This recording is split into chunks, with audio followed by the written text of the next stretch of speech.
Good morning, afternoon, and evening, everybody. My name is miahtheking, and did you hear they arrested the devil? Yeah, they got him on possession.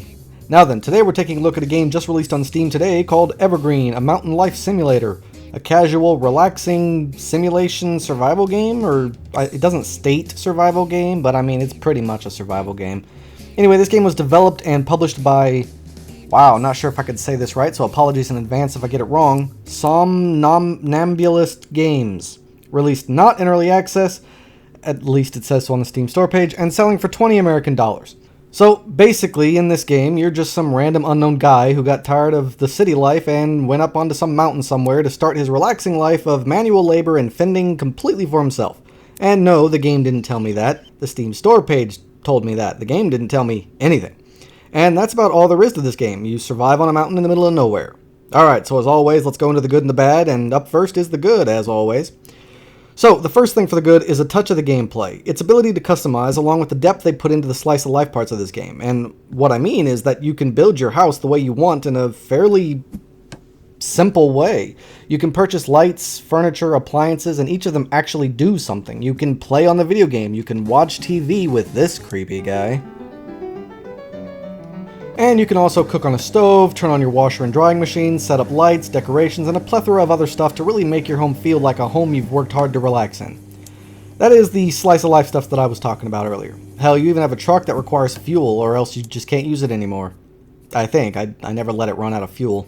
Next up I have is the overall feeling of the game. I mean, it's a perfectly perfect game about relaxing as you build to your heart's content.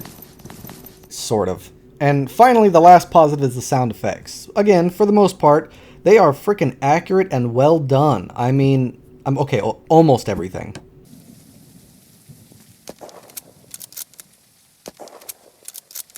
Now, I don't know where the sound guy was during the gun sound effects recording. Maybe he was sick or something, but everything else sounds freaking awesome. Even all the music in this game is really well done.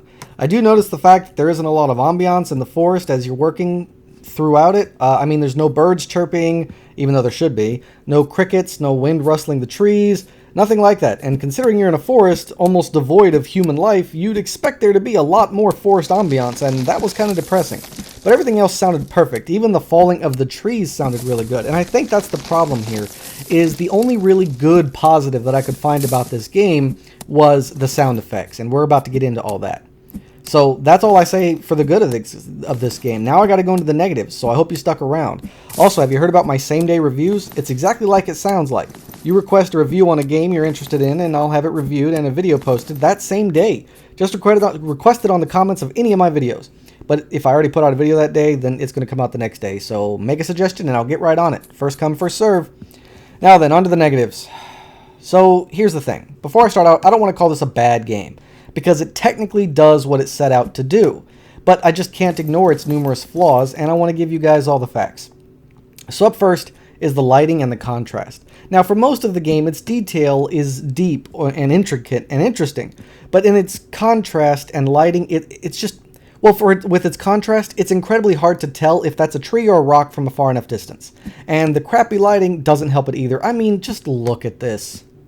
I mean, it's got this kind of awful lighting all the time. And yeah, I know, darkness in a mountain should be pitch black. But the problem is that the game looks dark and hard to see anything even during the daytime. And it's just hard to play this game and see everything you need to see. So with the lighting and contrast being so awful, it's just really hard to find what you're looking for. And don't even get me started on the rendering. Next up is the game's physics. I mean, they're kind of messed up. They're kind of completely messed up. Now, I didn't get a lot of footage of this, but I do have some. And what I'm going to show you is basically the truck and the house. I mean, look at these physics. I mean, this kind of stuff is everywhere, and it completely breaks any realistic immersion the game is going for. Floating roof when you knock down the walls. I mean, come on. The fact that I can't push my truck at all, but if I'm behind it, I'm freaking Hercules and I can get under it and launch it into the sky. I mean, come on. Next up, the tutorial. It's pretty awful. I mean, it's not like it's badly done, but it's 2 pages of, cut trees, drive to town, sell them, build a home. That's pretty much it. And sure, you might not need more, but even so, it just feels really lazy to me, and if that's all there really is to this game, then the game is pretty empty. Up next is the overall controls of the game. Even though they do seem to work and they do seem to feel appropriate in how you use them, everything just it's wonky and it's sluggish. Like it drags on, or it doesn't connect, or sometimes a button combination works, but at others it doesn't, even though the setting is the exact same. Aiming is off, and your guy moves to perform his actions as you command them slowly, making everything else feel slow. Like, do you know what I mean? Like when you're playing a game and you've got the controls and it feels wrong, that's this game. That's how their controls work here. And last but not least is the overall gameplay. I mean, it's a survival game, yet the only stat that you really need... Okay, it's not a survival game, right? Technically, it's a simulation game. But I mean, come on, it's basically a survival game. Find your food, build your home, and survive on a mountain. So even if they don't say it's a survival game, it kind of is. And the reason why I'm saying that is because the only stat you need to be careful of is your food. And when the food gets too low, you don't die or anything, you just move really slow. But even if we took that out of the equation, the rest of these problems that I have are still a problem. For instance, the game will let you build a foundation on a spot, but then later when you're trying to build a wall on that foundation, it will tell you that this is an invalid building location. Okay, but then why did you let me build the foundation there?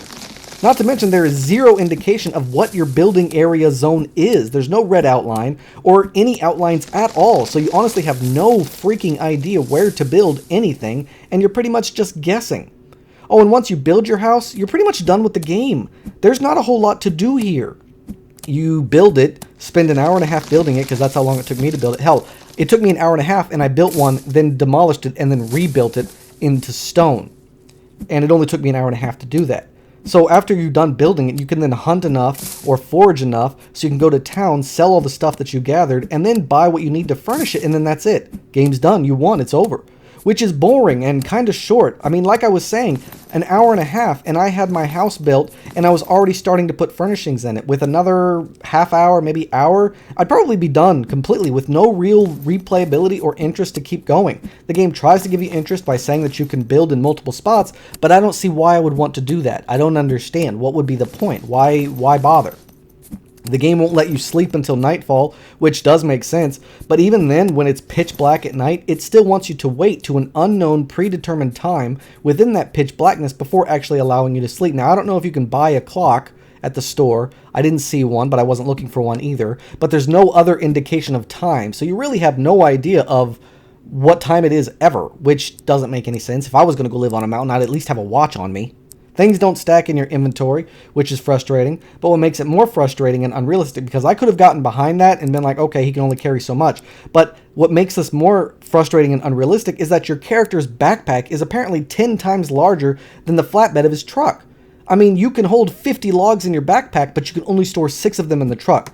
Like, what? So, I mean, if you were going for realism here, then shouldn't those be swapped or something? I don't understand. Now, the game does allow you to hunt deer and fox, fish for around 6 different types of fish, and then you can sell the pelts and the antlers and the fish to a convenience store. You can cook their meat, and then you go back to chopping and mining so you can keep building your house. Now, I know this is kind of the point of the game, which is why I can't call it a bad game. It is technically setting out, or doing what it set out to do. Make a slow, relaxing game about building a house in the forest. Well, technically it does that. It does have its problems and its issues, and if it was an early access game, I'd probably forgive a lot of these issues, but it was released as a fully released game, a fully finished game, but it feels broken, unfinished, empty, boring, glitchy, laggy, and just overall, it feels like an early access game. I hate to be the bad guy, and I hate to be making a video like this, but I'm just not seeing what the appeal is here. I'm not seeing the fun. There are tons of games out there similar to this that have far more in them around the same price, like Farmer's Life Simulator, just to name the one off the top of my head. I mean, if you're desperate for a new game that focuses solely on building and nothing else, then you might find this game fun to pass a couple of hours. And it's a good thing that they didn't charge more than 20 bucks, because there's no way this game is worth more than $20. To me, this game is not worth my time at all. As for you guys out there, I mean, honestly, it's up to you. Personally, I'm not going to recommend this game. There are far better games out there of a similar style to this one that are just much better overall developed, that give you a lot more, and they would be far more worth the price. So no, I'm not recommending this game. I don't really get it. I don't think it's worth my time or my money, and yeah, that's all I got. So that's all I got for this video, everybody. Thanks so much for watching. If you have any questions or concerns, please let me know in the comments down below. Don't forget to like and subscribe, and I can't wait to see you all again on my next adventure. So until then, I bid you all farewell.